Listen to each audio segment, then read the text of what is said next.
안녕하세요. 커피앤톡입니다. 오늘도 와주셔서 감사드리고요. 바로 사연 읽어보겠습니다. 덩치도 크고 힘도 잘 쓰는 곰탱이. 어릴 적부터 저를 따라다니는 별명이었어요. 누군가는 귀엽다고 생각할지도 모르겠는데 당사자인 전 그 별명이 정말 죽도록 싫었죠. 그런 저를 늘 위로하면서 용기를 주었던 건 바로 저희 아빠였어요. 아빠는 스트레스로 곰탱이의 기력이 바닥을 칠 때마다 항상 좋은 말씀을 해주셨거든요. 아, 우리 곰탱이 왜 이렇게 기가 죽어 있어? 누가 또 덩치 크다고 놀렸어? 걔네는 정말 아무것도 모르네. 세상 나쁜 놈들 다 잡아 혼내주고 사람들 구해주려면 덩치가 커야지 어떡하라고. 덩치 조그만 영웅 봤어? 애들이 잘 몰라서 그러는 거니까 아이 그냥 잊어 우리 딸. 한번 크게 혼나면 다시는 안 그럴 거야. 그렇다고 아무한테나 힘쓰면 안 된다. 알았지? 아빠는 늘 그렇게 말씀을 해주셨어요. 전 축복받은 몸이라고요. 남들보다 힘이 세서 나쁜 놈들을 혼내주고 착한 사람들 구해주는 신이 내린 몸이라고요. 물론 어릴 적엔 그 말이 하나도 위로가 안 됐어요. 오히려 아빠가 좀 이상하게 느껴졌죠. 다른 아빠들은 우리 공주님 하면서 딸내미들을 귀하게 키우는데 우리 아빠는 아침 저녁으로 줄넘기 1000개씩 시키고 마당에 놓인 운동기구도 들게 하면서 강하게 키우셨으니까요. 그것도 엄청 신이 나서 말이에요. 덕분에 저는 항상 또래들보다 키도 덩치도 컸고 힘도 셌어요. 줄넘기면 줄넘기, 달리기면 달리기, 오래 매달리기면 오래 매달리기 못하는 게 없었죠. 운동만 했다 하면 선수 제의를 받아서 육상부, 테니스부, 골프부, 축구부까지 안 해본 게 없었어요. 하는 종목마다 항상 학교 탑을 먹었지만 이상하게 이거다 하는 종목이 없더라고요. 그냥 잘한다, 잘한다 하니까 하는 거지. 제가 좋아서 미치게 빠져드는 운동은 찾질 못했어요. 그렇게 길을 찾지 못한 채 저는 중학생이 되었고 사춘기가 왔어요. 중학교에 와서도 역도부를 하긴 했는데 이것도 딱히 이거다 싶진 않았죠. 게다가 한창 방황할 시기이다 보니 집에서 짜증도 많이 내고 연락 없이 늦게 들어가 엄마 속을 좀 썩였어요. 흔히 말하는 질풍노도의 시기가 제게도 시작된 거였죠. 운동부이다 보니까 공부도 안 하지? 그렇다고 운동을 진로로 삼을 만큼 열심히 하지도 않지. 늘 긍정적인 말로 저를 위로해 주던 아빠도 그런 저를 보면서 드디어 한계를 맞이하게 되셨어요. 대체 목표가 뭐냐, 꿈이 뭐냐고 몇 번을 물으셔도 제가 똑부러지게 대답을 못하자 어느 날은 유도복 한 벌을 구해다 제 앞에 던져주시더라고요. 아무리 사춘기라고 해도 부모한테 예의 없이 구는 건 안 통해. 너는 아무래도 혼자 하는 기록 경기나 공 갖고 하는 단체 운동은 아닌 것 같다. 몸으로 밀고 들어가. 몸으로 엎어치는 유도가 딱이야. 오늘부터 유도해라. 너희 학교에 유도부 있지? 아빠가 학교에 가서 선생님이랑 얘기 잘해볼게. 넌 지금 누군가와 힘으로 대결하는 운동이 필요한 것 같다.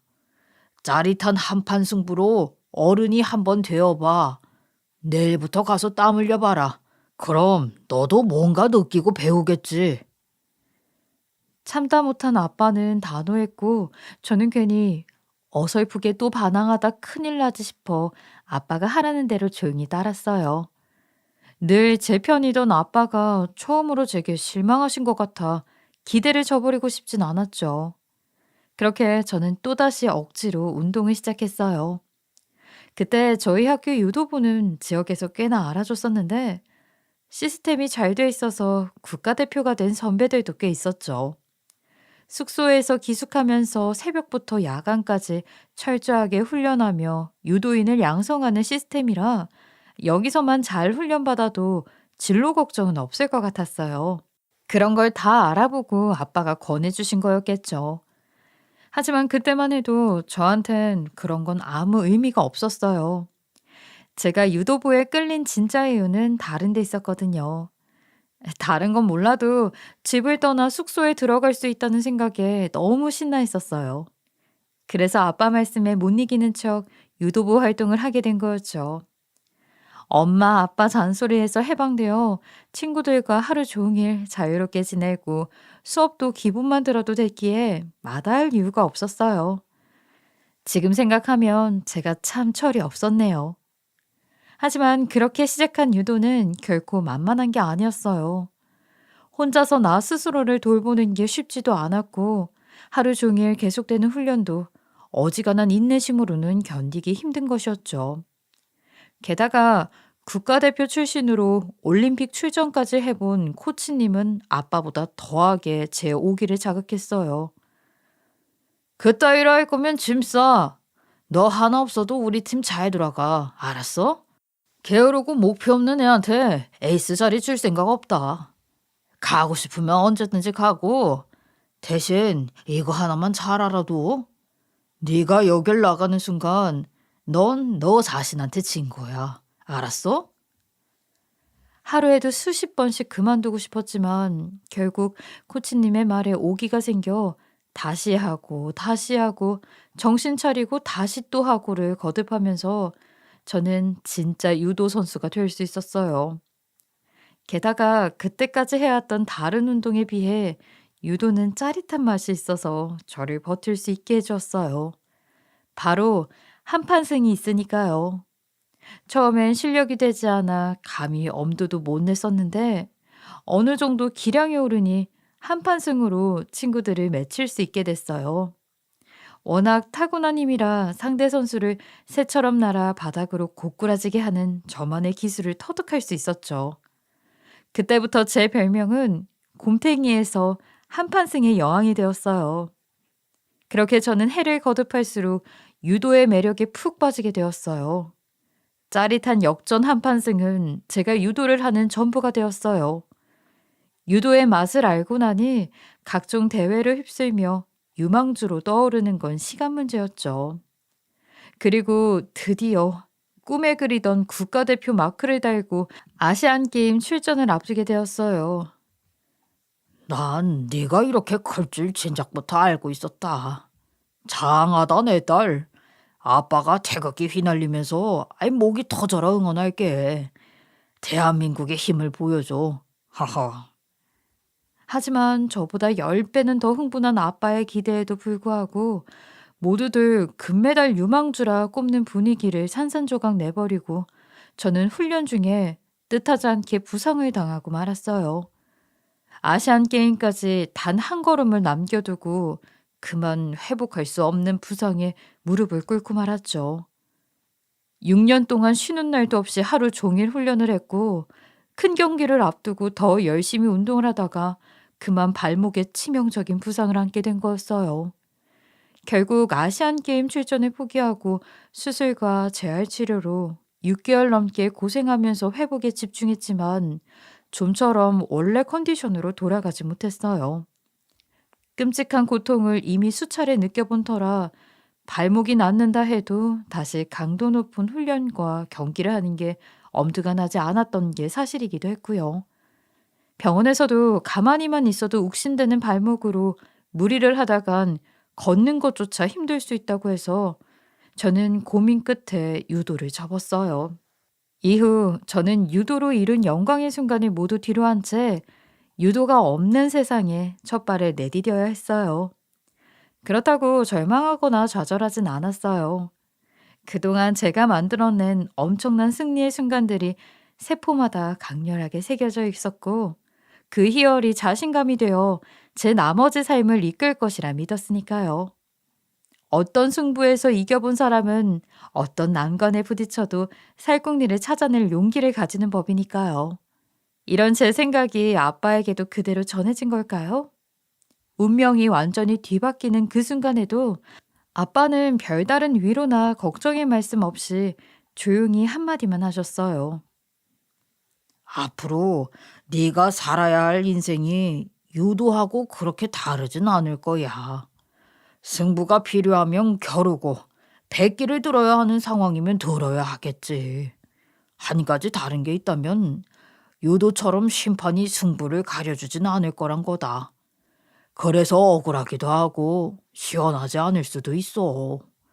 그렇다고 함부로 힘을 휘두르면 안 된다.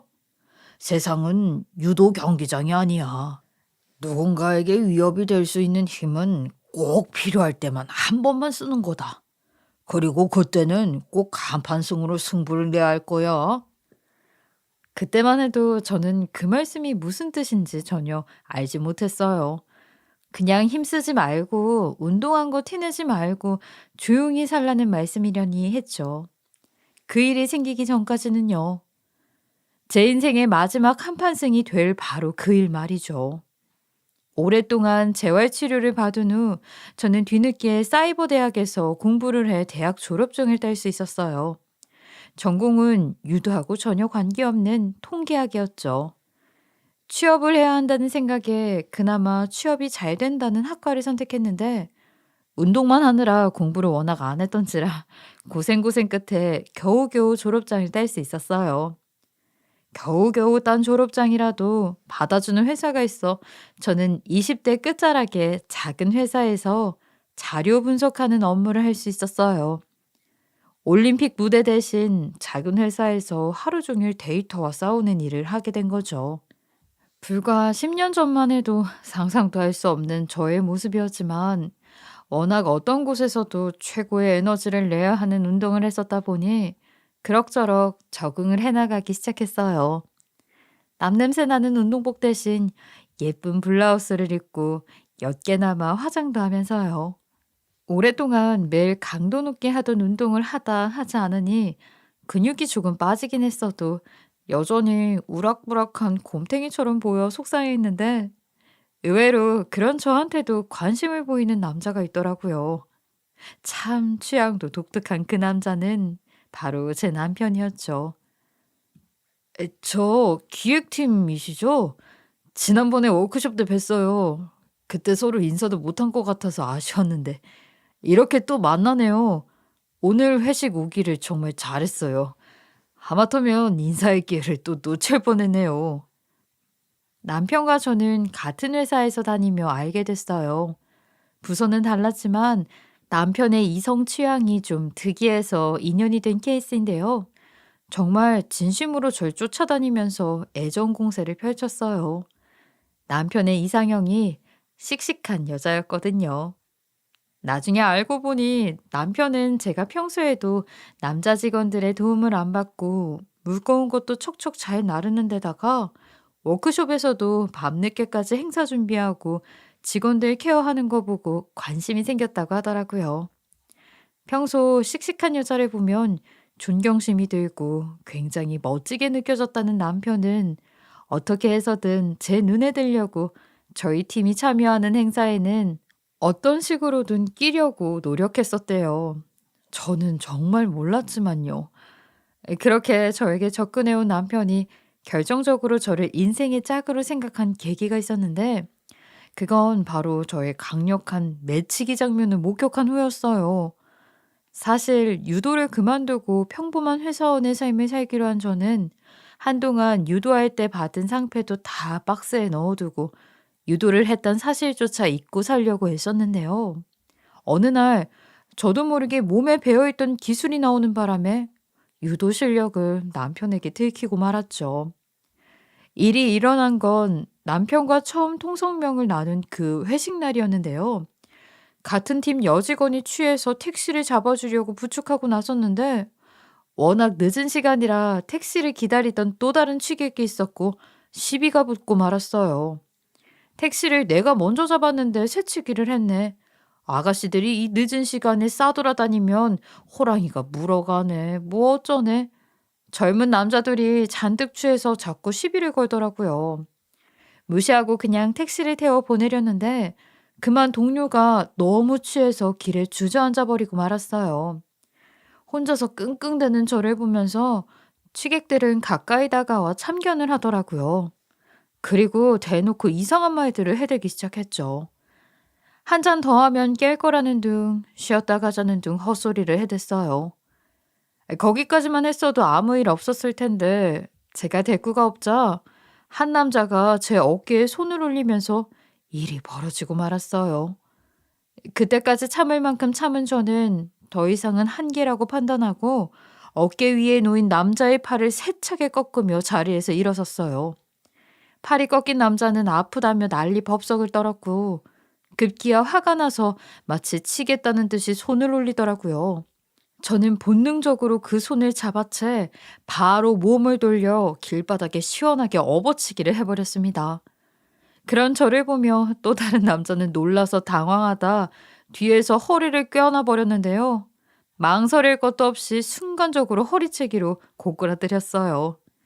아무도 없는 고요한 밤, 저만의 한판승이 이루어진 거였죠. 그리고 한숨을 돌린 뒤 신고를 하려는데 혹시 저희가 위험할까 뒤늦게 쫓아온 남편이 그 모습을 보고 놀란 토기 눈을 하고는 바라보고 있더군요. 어쩔 수 없이 저는 남편에게 유도를 했던 과거를 설명하고 함께 동료를 택시에 태워서 집까지 데려다 줄 수 있었어요. 저도 중학교 때 농구했었어요. 그땐 무조건 국대가 목표였는데. 점점 키도 안 크고 더 잘하는 친구들이 생기면서 이렇게 회사원으로 살고 있네요. 그래도 가끔 그 시절이 너무 그리워요. 아무 말도 필요 없이 그저 땀 흘리고 코트를 뛰어다니는 것만으로도 살아있는 것을 느끼던 그때요. 운동 오래 하셨다니까 무슨 말인지 아시죠? 야, 이런 인연이 있을 줄이야? 어쩐지 처음 볼 때부터 남같이 안 느껴지더라고요. 남편은 한밤중에 길바닥에 두 남자를 맺혔던 저에게 완전히 반하고 말았어요. 저도 영화나 뮤지컬 같은 데이트 코스는 흥미가 없었는데 남편이랑은 그런 거 대신 야구 보러 다니고 볼링이나 탁구 치러 다닐 수 있어서 너무 좋았죠. 한 번은 유도를 가르쳐 달라고 해서 아는 선배가 운영하는 태권도장에서 가르쳐 준 적도 있었어요. 시간이 흐르면 흐를수록 저희는 더 가까워졌고 어느새 부부의 연을 맺게 됐죠. 유도가 다시 한번 제 인생에 큰 막을 열어준 셈이었어요. 하지만 결혼은 현실이었어요. 제가 유도 선수였다는 사실은 남편과 결혼 생활을 하는데 전혀 문제가 없었지만, 아니, 오히려 서로에 대해 더욱 깊은 애정을 갖게 된 매개체가 됐지만, 동서들과의 관계에서는 전혀 도움이 되지 않았거든요. 남편은 아들만 셋인 시댁의 큰아들이었어요. 서방님들은 운동하고는 거리가 멀었지만 키도 크고 직장도 괜찮아서 다들 일찍 괜찮은 배필들과 결혼을 했어요. 저희가 가장 먼저 결혼하고 1년도 안 되어 둘째 시동생이 결혼하고 또 몇 달 뒤에는 막내 시동생이 결혼했죠. 덕분에 시댁 어른들은 채 2년도 안 되는 시간 동안 시골 땅이랑 지방에 있는 작은 아파트를 처분하며 새 아들을 결혼시키느라 정신이 없으셨어요. 첫 며느리라 신혼 때는 시댁에서 사랑을 독차지했지만 둘째 동서가 들어오고 셋째 동서가 들어오면서 시댁에서의 저에 대한 관심은 점점 더 사라져만 가더라고요. 그도 그럴 것이 동서들은 하나같이 너무 예뻤고 괜찮은 집안 출신에 괜찮은 대학 나와 머리부터 발끝까지 세련미가 뚝뚝 떨어지는 타입들이었거든요. 저랑은 너무 다른 종류의 여자들이라 괜히 기죽는 기분이 들었던 것도 사실이었어요. 그래서 동서들을 하나씩 맞이할 때마다 저의 초라한 감정은 극으로 치달았어요. 솔직히 유도 빼고는 내세울 게 하나 없는 인생이었으니까요. 엎친 데 덮친 격으로 운동한 게 뭐 자랑도 아니고 어지간하면 말 안 하고 지내려고 했는데 남편이 실수로 말해버리는 바람에 동서들이 알게 되면서 상황이 더 이상하게 변해버렸어요. 처음에는 형님, 형님 하며 아양 떨던 동서들이 갑자기 뭐만 하면 형님은 운동만 해서 잘 모르시잖아요. 하면서 은근히 무시하더라고요. 아니, 무슨 운동한 게 치부도 아니고 운동했으니 할 말 없다는 태도가 점점 속상해지기 시작했어요. 그러더니 어느 날부터 두 동서는 아예 제가 마치 무슨 깡패 출신인 것처럼 혐오하는 눈빛을 보내더군요. 어머, 형님이셨어요? 저는 뒷모습만 보고 웬 덩치 큰 남자가 와 있나 했어요. 어떻게 여자 등짝이 여기 남자들보다도 넓을 수 있어요? 아주 태평양이에요, 태평양. 형님은 밤에 혼자 다녀도 무섭진 않겠어요. 동네 불주먹으로 통하는 거 아니에요? 저도 사실 어렸을 때 테니스 잘 친다고 선수 시키라 소리 들어본 적 있었는데, 그때 왜 우리 부모님이 아주 질색을 하셨는지 알 것 같아요. 여자는 운동하면 너무 우락부락해지잖아요. 요즘 세상에 힘 좋아서 뭐 할 것도 없고. 형님도 딸 낳으시면 절대 운동을 시키지 마세요. 발레나 리듬 체조 같은 거면 모를까. 두 동서는 마치 쌍둥이라도 되는 것처럼 매번 입을 맞춰가며 운동 타령만 해댔어요. 저 만나면 운동 얘기밖에 할 게 없다는 것처럼 말끝마다 운동, 운동 하며 비꼬듯 말했죠. 천성이 남의 약점을 잡으면 지긋지긋해질 때까지 물고 늘어지는 성격 같았어요. 어쩜 그리 둘이 똑같은지 기도 죽고 화도 나는 게 사실이었지만 형님답게 대처하지 않으면 한없이 기어오를 것 같아 저도 한마디 했죠. 동서들은 운동 안 해봐서 잘 모를 것 같은데? 힘만 좋고 주먹 잘 쓴다고 운동 잘하는 거 아니야. 요즘 세상에 누가 그렇게 운동을 해? 그리고 내가 종목이 그래서 그렇지. 운동선수 중에 예쁜 몸매 가진 선수들 얼마나 많은데? 김연아 몰라, 김연아? 운동한 사람은 운동한 사람을 알아봐. 몸에 지방 하나 없고 근육도 동네 헬스장 한두 달 다녀서 만든 게 아니라 수년간 땀 흘려서 만든 거라는 거 딱 알아보거든.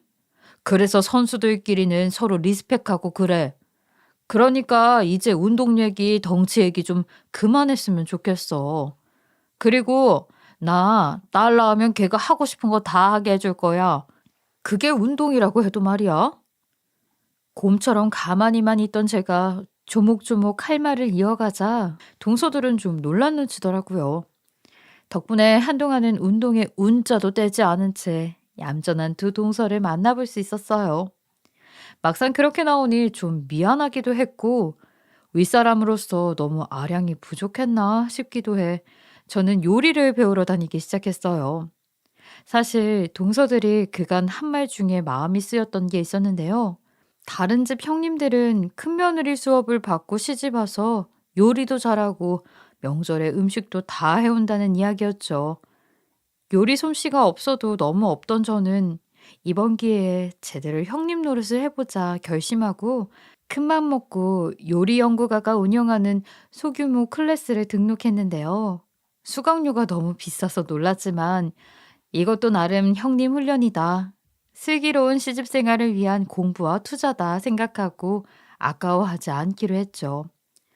힘밖에 쓸 줄 모르는 큰며느리에서 음식도 잘하고 제대로 형님 노릇하는 며느리로 거듭나기 위해서요.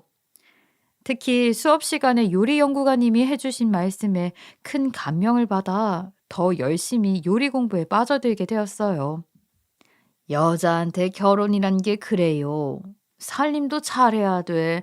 애도 잘 키워야 돼. 시어른들한테 싹싹하게 잘해야 돼. 남편한테 사랑받아야 돼. 거기에 음식까지 잘해야 돼. 요즘은 여기에 돈 잘 버는 것까지 추가. 아이고, 무슨 원더우먼도 아니고.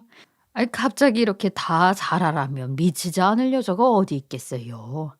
다른 건 못해도 돼. 아니, 못해. 그런데 음식은 잘하면 무조건 좋아. 일단 내가 맛있는 거 많이 먹어 좋고, 맛있는 걸로 식구들 인심 사서 좋고, 세상에 맛있는 거 싫어하는 사람이 어디 있어요? 아무리 시댁 식구들이랑 사이가 안 좋아도 음식 솜씨 하나 끝내주면 밥 먹을 때만큼은 평화가 찾아온다니까요. 음식이 그런 거예요. 평화를 부르는 마법. 그러니까 다들 열심히 배워서 필살기로 써먹으세요. 그렇게 몇 달간 수업을 받은 후 저는 다가오는 김장 때 어머니께 드디어 수육을 만들어 가겠다고 미리 얘기를 할 수 있는 경지에 다다랐어요. 솜씨가 좋은 분들은 수육이 뭐 대단하다고 경지까지 운운하냐고 하실지 몰라도 저처럼 거의 10년을 운동만 하던 제가 수육을 삶아서 시댁에 가져다 내놓을 정도가 되었다는 건 정말 기적이나 다름이 없었어요. 오랜만에 목표의식을 갖고 좋은 고기를 사고 몸에 좋다는 재료를 다 넣어서 정성껏 삶으며 저는 보람을 느꼈어요. 식구들이 맛있게 먹는 모습을 상상하고 어머님께 칭찬을 받고 무엇보다 동서들의 입이 떡 벌어지게 놀랄 걸 생각하니 너무 설레더라고요. 이 정도면 형님 노릇 제대로 하고 동서들에게 인정받을 수 있겠다 생각하며 김장날만을 기다렸죠. 그래도 혹시나 해서 먼저 요리 연구가 선생님께 맛을 보여드렸어요. 그랬더니 엄지척을 들어 보이시면서 너무 맛있다고 그러시더라고요. 가르친 보람이 있다고요. 아이고 맛있어라. 아이 나도 모르게 언니라고 할 뻔했네. 어른이 뭐 별건가요? 이렇게 맛있는 음식 정성스럽게 해서 나눠주는 게 어른이죠. 아무리 사람이 미워도 맛있는 거 이렇게 해주면서 보람 느끼는 게 어른이에요. 시댁 식구들이 너무 좋아하겠다. 가서 사랑 많이 받고 오세요. 화이팅! 선생님의 응원까지 받으니 용기가 저절로 나더라고요. 그래서 저는 모처럼 즐겁고 설레는 마음으로 시댁에 갈 수 있었어요.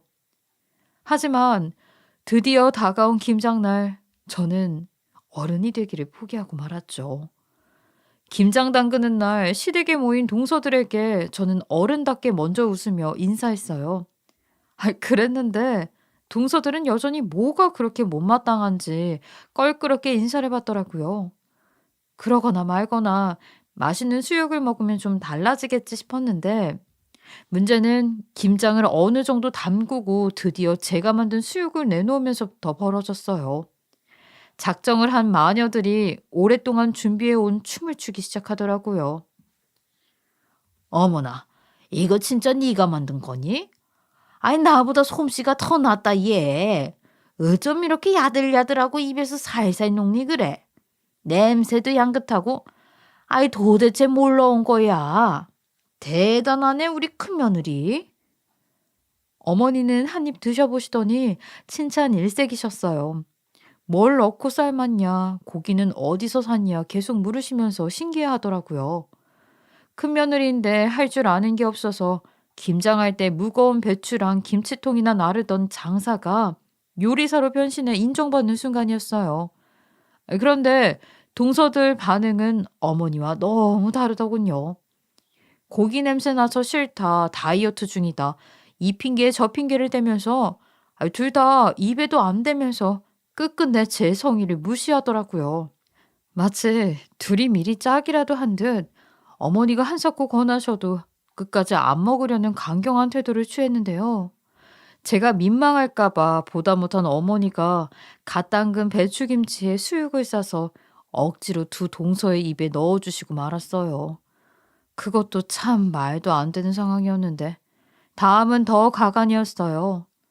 둘째 동서가 딱 한 입을 먹어보고는 갑자기 헛구역을 하며 싱크대로 달려가 뱉어버린 거였어요.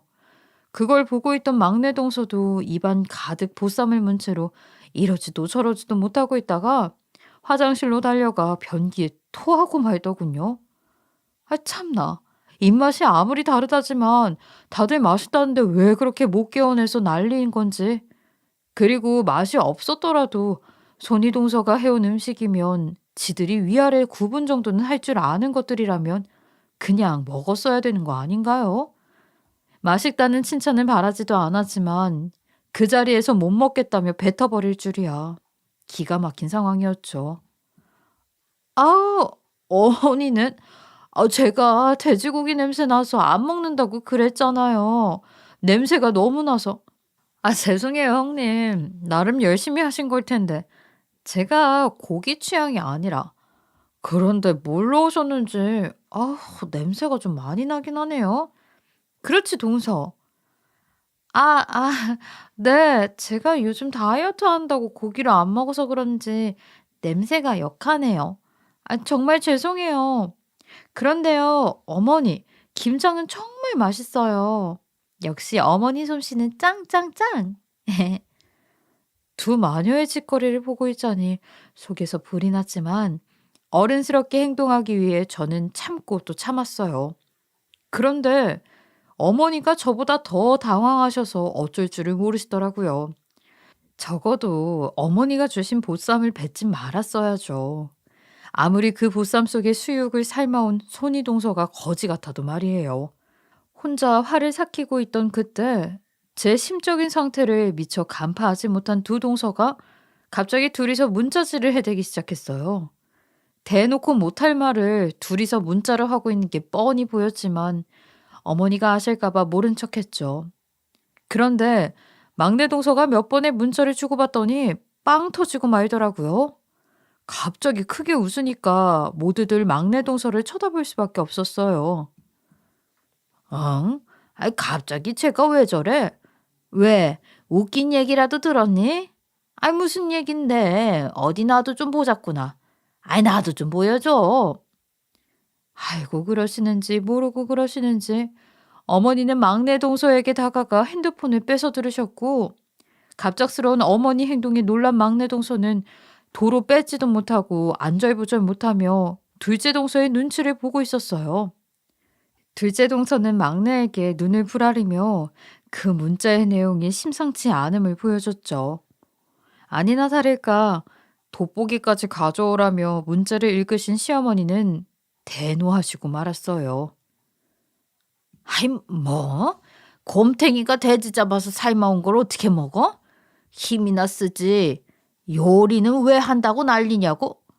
재수 없기에 하필 형님이란 사람이 깡패 출신이라고. 잘하는 거 하나 생기면 형님 노릇하겠다고 나설 테니까 무조건 무시하고 없는 사람 취급하자고? 아이고, 이게 사람이 하는 말이야, 악마가 하는 말이야. 니들이 지금 제정신이야? 감히 큰 형님한테?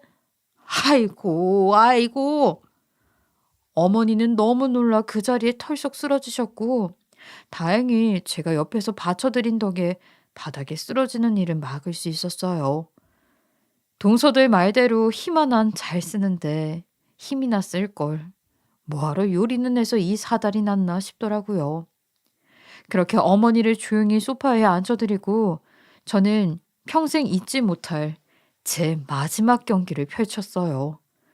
두 마녀대 곰탱이의 미친 배틀을 절인 배추와 각종 양념 그리고 수육까지 펼쳐져 있는 시댁 거실에서 화려하게 시작됐죠. 어머니, 죄송해요. 제가 오늘 딱 한 번만 마지막으로 한 번만 힘자랑 좀 할게요. 쟤네들이 혼나고 싶어 한다리네요. 어머니만 모르셨어도 이렇게까지는 안 했을 텐데.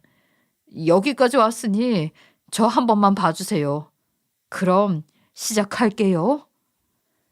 저의 알쏭달쏭한 선언에 모두가 어리둥절해하는 사이 저는 먼저 바닥에 앉아있던 막내 동서의 팔을 힘차게 잡고 몸을 들어 올려 절인 배추더미 위로 집어 던졌어요.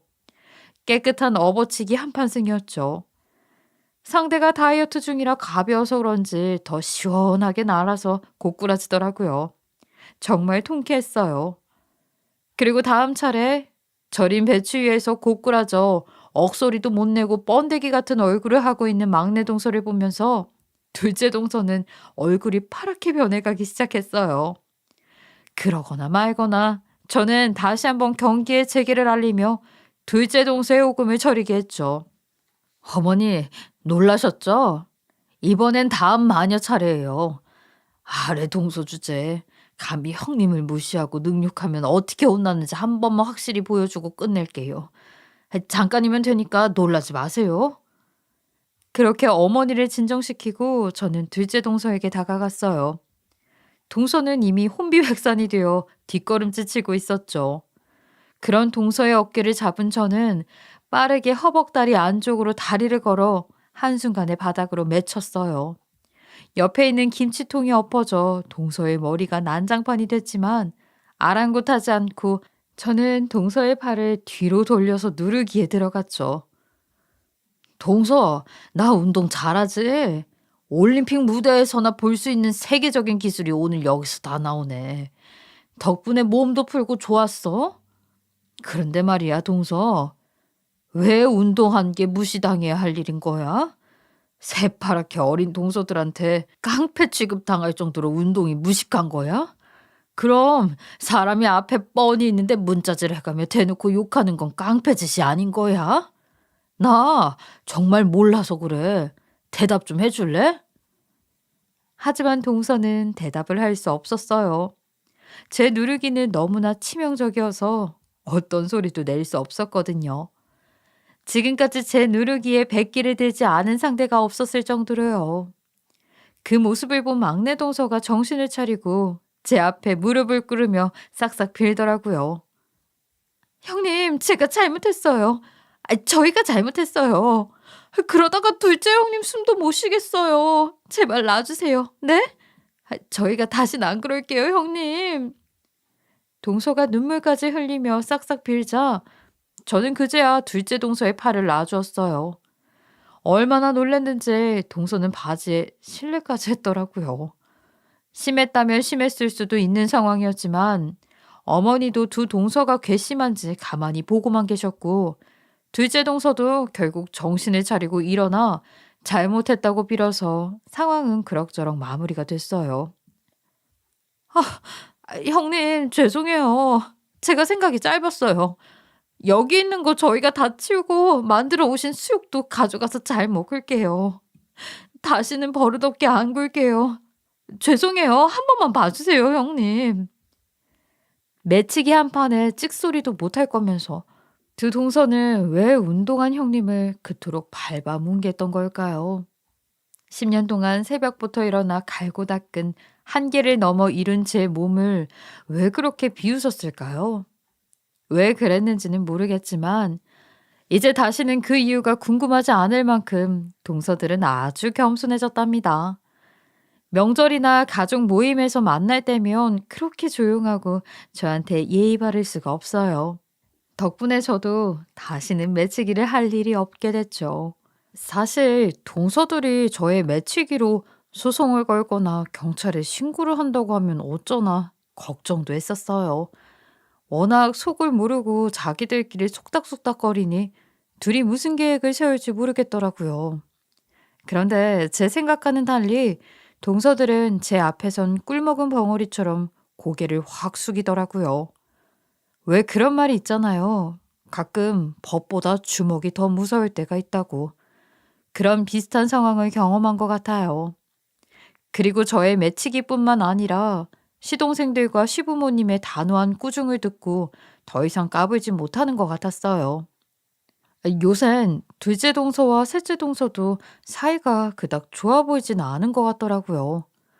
분열이라도 생긴 것처럼 둘이 눈만 마주치면 흥 하고 고개를 휙 돌려버리는 장면을 몇 번 봤거든요.